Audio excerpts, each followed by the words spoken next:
Okay, hello and welcome again to DocFest Exchange. We're going to have a talk around the film Miss Sharon Jones, which screened last night.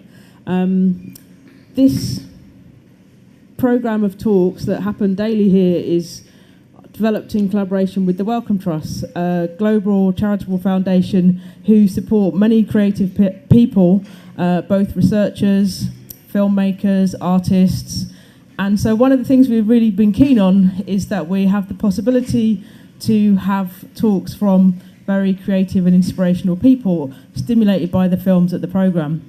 So I'm delighted to introduce Sharon Gabay, independent filmmaker, who also has a show on BBC Manchester. I think that's how we met, through both your independent work and your work on your show. And then Victoria Williamson from University of Sheffield, who tells me she's the Vice-Chancellor's Fellow in Music, and specifically music psychology. And we're going to have a conversation around the film Miss Sharon Jones. There'll be a chance to ask questions. These talks are encouraged to be, they're quite short, and there'll be the possibility to make connections with the speakers afterwards. So handing over to Karen.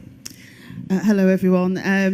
As Arimba says, we've got Vicky Williamson here with us to talk about Sharon Jones's, Barbara Koppel's film about Sharon Jones. It's called Miss Sharon Jones, and Sharon is an amazing soul singer who has got a big audience here in Europe, and to some extent also in America. She comes from the same state as James Brown, and in the film she's kind of described as a female James Brown. And like many great soul singers, she spent years working away from the business. So she was a prison officer for many years and a wedding singer. And around 2002, she had a bit of a turnaround when she was signed to the Daptone label. And in this film, it's quite a brave thing that Sharon does, is she allows the cameras to follow her as she receives the diagnosis that she's got pancreatic cancer, just at the point of her career's making a career change. And so I'm going to talk about how the health and well-being affected her musically and affects the people that she's linked with. And what I do know is that in America, Sharon's not as well received as she is here in the UK. Which is a story for many kind of soul musicians. So you get that sense of frustration that she has in the film, because she wants to get back on the road and kind of get her music out there as she's attracting a wider audience. But I wanted to ask you, Vicky, about the start of the film, because I think the documentary actually showcases the healing powers that music has, and we see Sharon trying to overcome her illness because she wants to fulfill a dream. But the opening of the film, we see Sharon slightly shattered by the fact that not only does she have a diagnosis, but she has to cut off her dreadlocks, so she goes to a barber shop. And what's obviously the key thing for her is her look, and as she's performing is quite key to who she is as a musician. So psychologically, how would that have affected her as an artist, would you say? Well, we have two key aspects to our well-being as we go through life. One we're probably quite familiar with, it's called the hedonic, and that's the how are you feeling right now, seeking pleasure, avoiding pain. But there's also the lesser-known eudaimonic well-being, and that all has to do with self-image, self-fulfillment, and how you are getting towards your long-term goals. And what I see in that scene when Sharon's having to deal back to back with not only this diagnosis, having known she wasn't well, and the band clearly knows she was getting ill for some reason, and then she has to be stripped of a very key part of her image, not only personally, but certainly as a performer. You know, you see those wonderful images in the early part of her concerts of her whipping her head round, proper James Brown style. And that she has to lose, and she has to come to grips with that. So that is going to have a real strong psychological impact on your sense of self, on this idea of the eudaimic well-being that really keeps us going long term. And, that whole thing of, we then see her with a shaven head, but she's determined to kind of like carry on. Because you've studied music performance, do musicians have a stronger sense of self-belief? Because she's absolutely determined to kind of like carry on through it and to tour and with her band. So do musicians, like sports people, have they got a stronger sense of determination? Yes, you can look at the personality of highly skilled people who've made their passion their vocation. And some of us will say, well, that's incredibly lucky. You and I get to work in a field which is our passion. But the people who reach the really top levels of expertise, yes, if you do personality scores, they will look very strong in areas of focus and determination and parts of personality traits that just keep people going in the face of adversity. Now, another interesting thing that happens to Sharon is that she's got a friend who's a nutritionist, and in the film you see her friend saying, you've got to come and live with me, and I'm going to make you smoothies and keep you healthy. And there's an interesting line, because we know from younger musicians we always hear about them doing the spirulina and all of that, but this lady is adamant about her well-being, and also how that's going to affect Sharon mentally. So how key again is that to having that sense of calm, for somebody who's, like, as she says in the film, she's worked for 19 years, so she's not used to that sense of calm and eating well. Yeah, the nutritional side obviously has a very strong link to physical well-being, but the link to mental well-being is less well acknowledged, but we're getting more research on it day by day. So certainly that will have had an effect on her energy levels, which for Sharon is incredibly important because she feeds off energy. And you can see at some points in the film when she's down on energy, it really affects her and the people around her because they're so used to her powerful personality. But it's not just that I'm going to provide some good nutrition, as important as that is. It's the social circle, her social element. The people are providing for her what they can. So the band provide what they can in terms of support. The nutritionist, I will provide that. The personal assistant, I will be there and I will bring these things. So her social circle really comes together. And that's finding your place in a social circle is a really critical element of human well-being because we are social animals. And a wonderful moment in the film is when we see Sharon going to church. It's something that we often get a sense of from American musicians more than here, the power of church and the sense of why when we hear them, we hear that deep sense of pain and spirituality. So we see her singing His Eyes on the Sparrow, and she truly gets into the spirit, and that we see a double effect on her there, don't we? We see it uplifting her as well as draining her. Yeah, it's an incredibly cathartic performance. And I was struck in the film by the difference in Sharon between the Sharon that walked into the church and the Sharon on the stage performing, because you see her limping up the stage, up the stairs, fairly breathless, struggling to get into this building. And then once she starts singing, which she starts just standing still and singing a very powerful solo of His Eyes on the Sparrow, but the music and the reaction of her audience takes her in. And she cannot fight this natural urge to dance, to jump, to scream, to move about. And it's an incredibly powerful performance that, as you rightly say, leaves her completely, once through the catharsis, drained, slumped over in the pew, breathing heavily. But that kind of emotional engagement is incredibly important for her.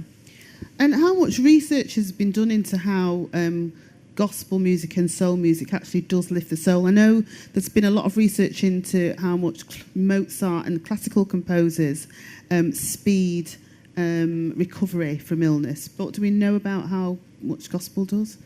We don't know nearly enough. There has been a tradition in music psychology research to focus on the classical, and that's partly because of the skills of the people doing the research. They're mostly classically trained performers. And it's partly due to the fact that classical music is just easier to break down into its components of tones and rhythms and timbres, and we can look at those fairly simply. The trick now is to broaden the horizon to get people with the skills and the knowledge of different genres of music, like soul and like R&B, because you can't avoid the fact it's there in front of you in this film and in many other examples of how uplifting and powerful all human music can be. So we need to work out exactly how and why that is, and so we need to broaden those horizons. I mean, it's interesting, isn't it, that we see a lot of music documentaries, but we don't see many that explore how a musician kind of gets through their day-to-day kind of like being, and also when a musician becomes ill, we don't often see it. And again, Barbara Koppel, the director, is brilliant at exploring that, because when the band get back together after Sharon's almost completed her first session of chemo, get back together in October 2013, we see the band going through it. They've got financial problems because they've had to take a break. Yep. But they seem to be quite a positive kind of like band. Again, I just wondered, is it because they're making rousing music all the time that maybe they're more positive set of musicians? Yeah, Sharon was incredibly generous letting the cameras into her life to the extent that she did, especially at a time like this. So we see her going through the highs and the lows. We tend to see the band mostly when they're around Sharon, and together they're always positive. And I'm sure that is a reflection of the experience they have when they're together, which is always positive. They're always producing, they're always performing, they're always doing what they love. So as a socially bonded group, they have a positive identity, and that is undoubtedly very important for Sharon. She glows when she's in their presence. Well, one point where she doesn't glow is when they won't do the Thanksgiving dinner, and she's not happy. I mean, apart from the fact that, you know, she could have been having a diva moment, that's got a lot to do with her illness and how she's feeling quite vulnerable at that time, isn't it? She kind of says to them, "You're my family and you don't want to eat with me." But that kind of means something more, doesn't it, to someone who's going through the illness that she's going through? Yes, absolutely right. So when somebody is facing illness, very serious illness, especially somebody like Sharon, who is very powerful and very confident and would have a very strong sense of self, what happens is what we call her locus of control. So her sense of having an influence on the world around her. We all have this. We all like to believe we're in control of what happens to us day in and day out. The internal locus of control gets pulled outside because all of a sudden you're not in control all of the time. The doctors are. The medicine is, the disease is. So it's being pulled away from her.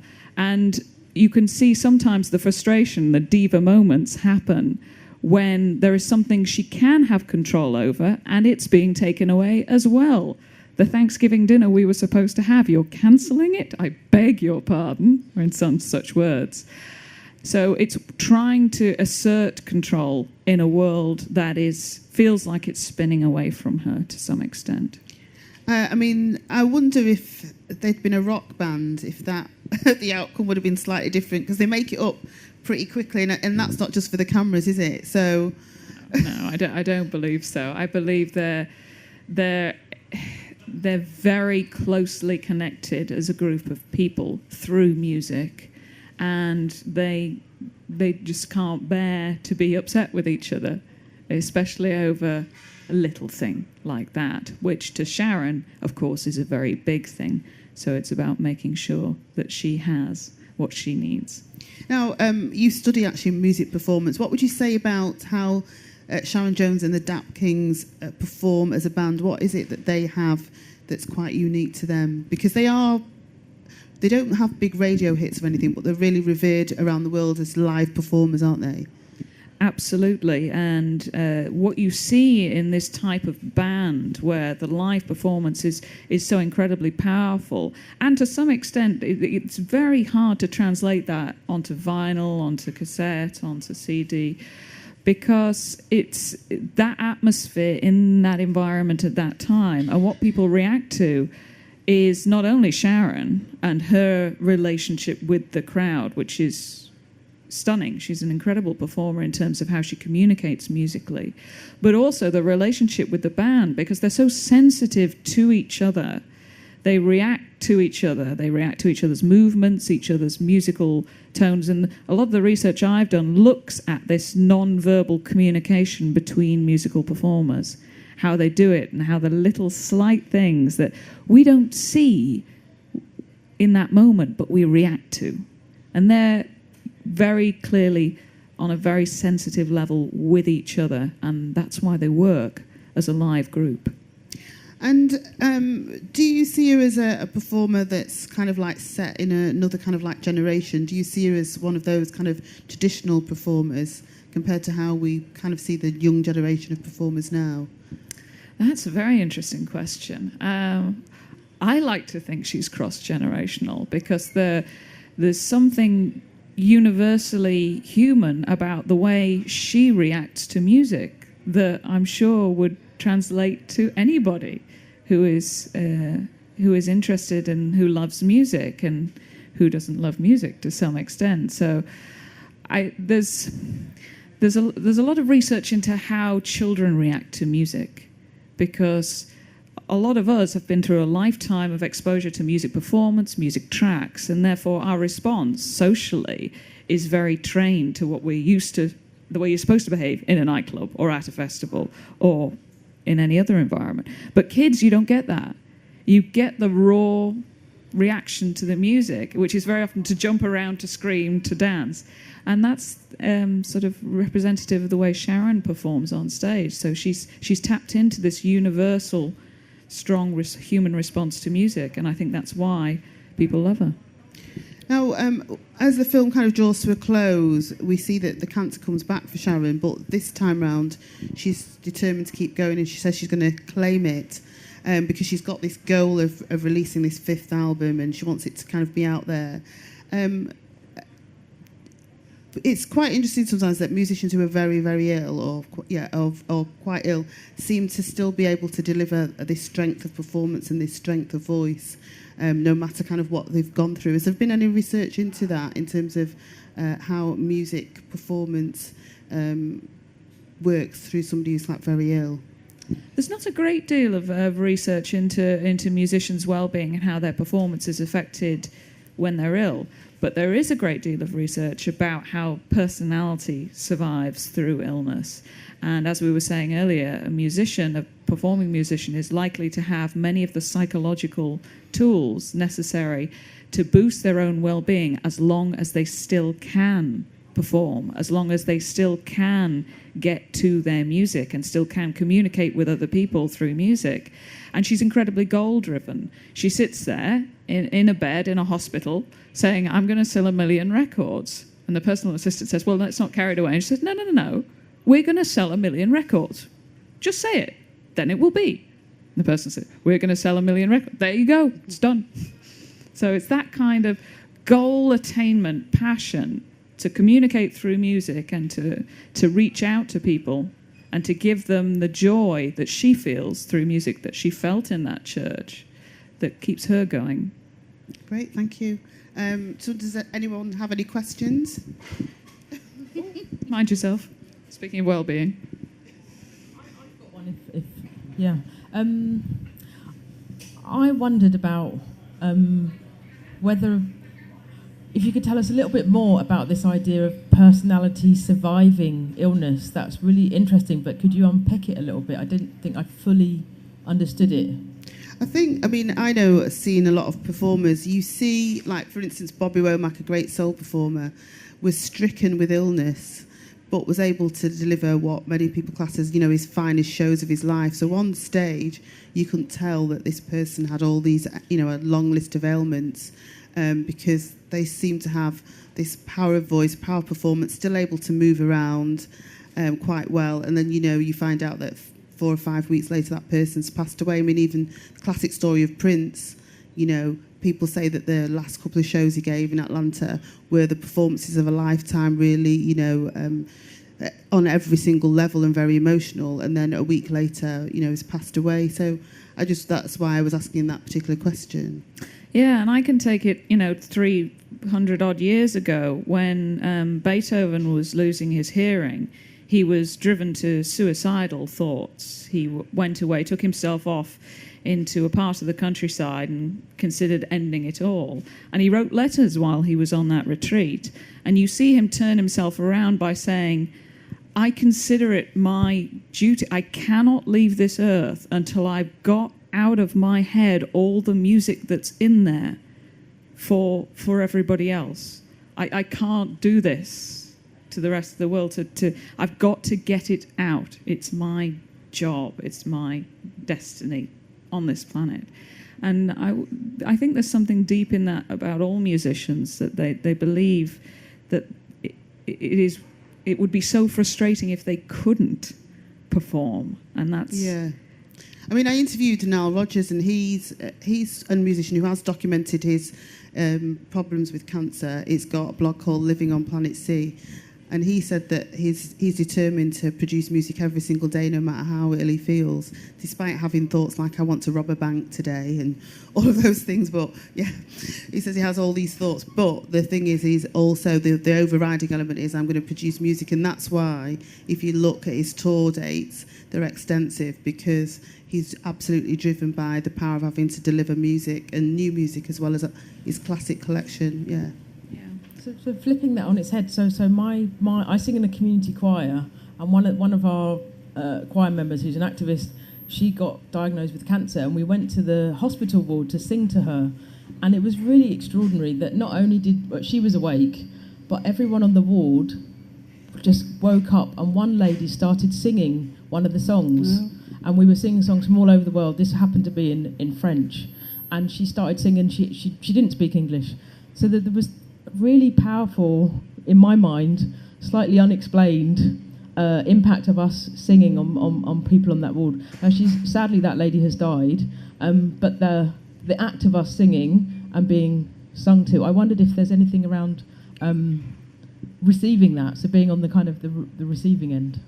I know that in Manchester there's two choirs that have been set up with that in mind, and they're doing research into that. There's one in Oldham, they're doing a 3-year project researching into how it affects people mentally by singing in a community choir as a group, and how that affects the people within the choir and those also being performed to.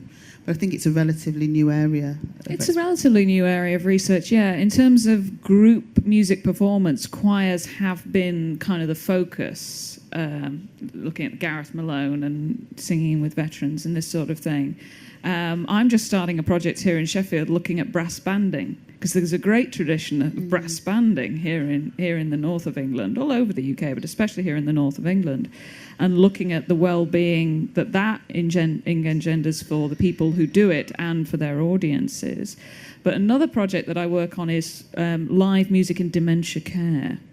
And there you see very powerful examples, not only on the musicians themselves, and they will tell you that nothing you study in music prepares you for that kind of audience.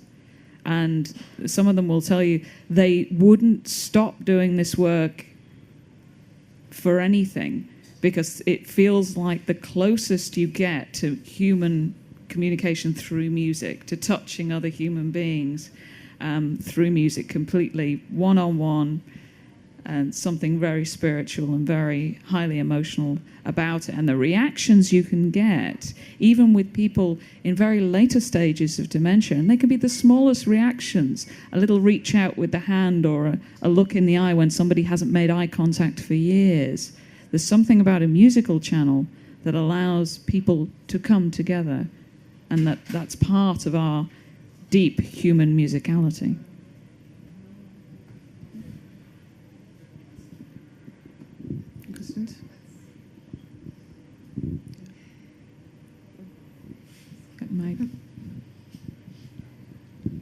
I'm just wondering if you could say something a little bit about the specific attributes of music that have an impact on our health and well-being. Okay, that's a great question. I get it a lot. I was contacted the other week by a fairly well-known UK DIY store, B&Q, who wanted to know what was the right music to play to paint a wall well. So there's a lot of interest in what is the right type of music to achieve this goal. If I have a broken leg, if I have a headache this morning, or so on and so forth.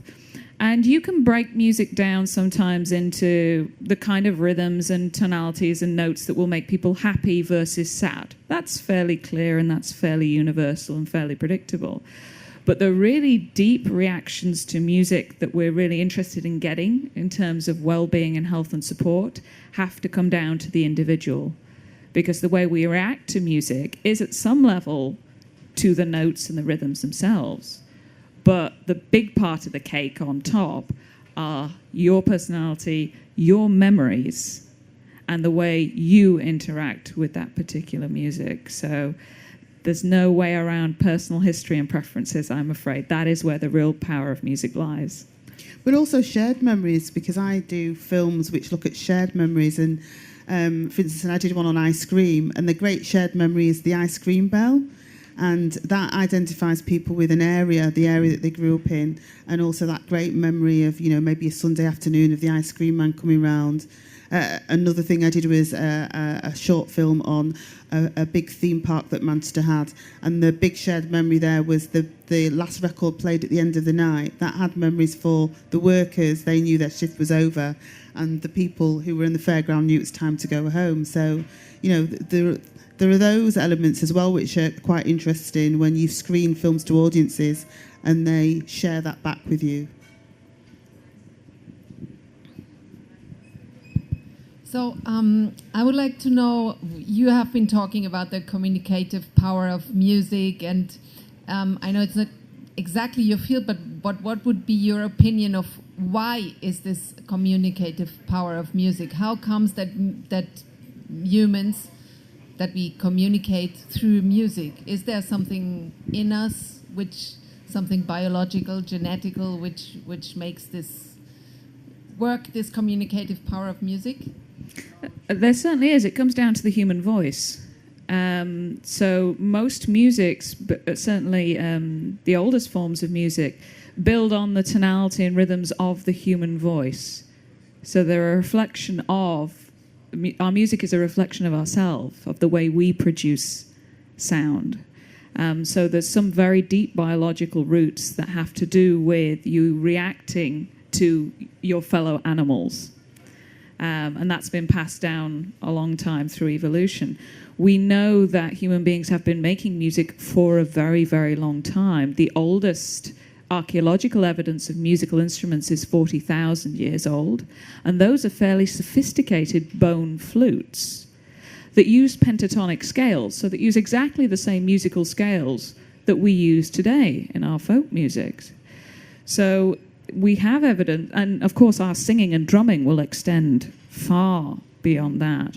So there is a theory put forward by Stephen Mythen that we were making music-like sounds as our first communications. And what happened then is that language developed as the tool we needed to really refer to our world around us. There's a tiger over there, don't go that way. There are nice berries over there, go that way. You can't do that with music, but you can still communicate emotion and intent through music-like sounds. And as human beings, we learned that music gave us so much more than that. It helps to soothe our infants. It provides us with a channel that brings us together. Anthems, military marches, sea shanties, all of these things are still endemic in our music. So it has multiple purposes for humankind, which is why we've kept doing it all these very many years.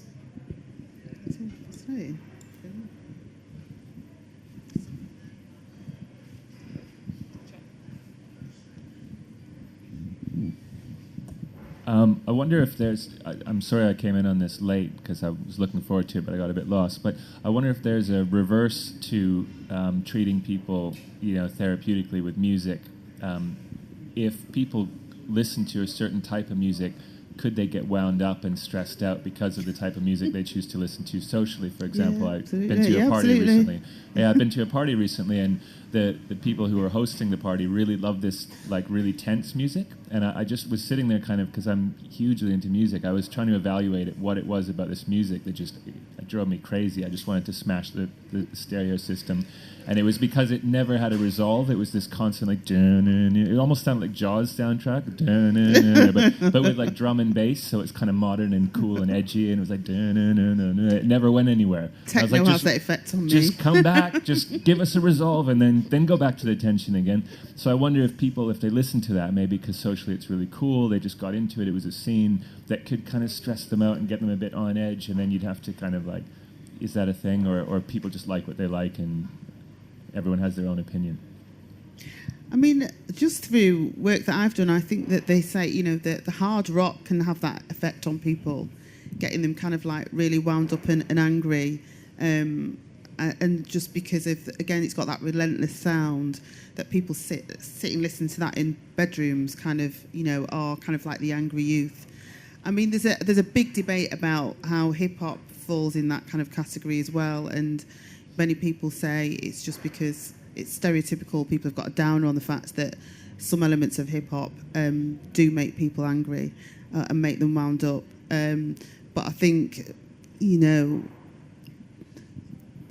you do speak to, I know particularly, and this is just through doing the work that I do through radio, you do speak to a lot of young men who say that does kind of chime with their angry youth period, without question, you know, that kind of music. But as we were saying, maybe there's not been enough research into that. It's just, you know, that's comments made through the media a lot, and people who are music critics or who are against that type of music, that's where that discussion comes in, I think. Yeah, and I think it's overly simplistic to say that music that is therapeutic must, in that moment, make us feel better. Yes, there's an important element in sort of hedonistic well-being of I want to feel good right now. But in terms of your longer-term well-being, sometimes what you need in that moment is to feel worse, because you need to reach a catharsis, you need to have that kind of emotional release. And David Huron wrote a wonderful book called Sweet Anticipation about the power of music to invoke emotions. And he talks about tension and resolve in the same way that you were trying to work out with that trance music. But another theory he put forward was to do with the question, why do we listen to sad music? Why do human beings make sad music? And why do we then listen to it?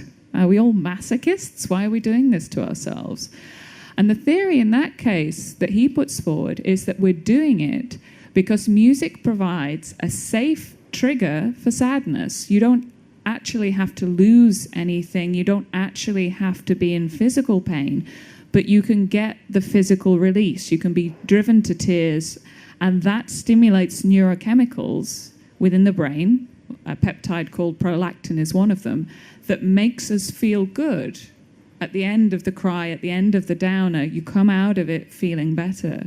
So that people are subconsciously treating themselves to a feel-good hit in the brain by going through the bad stage first.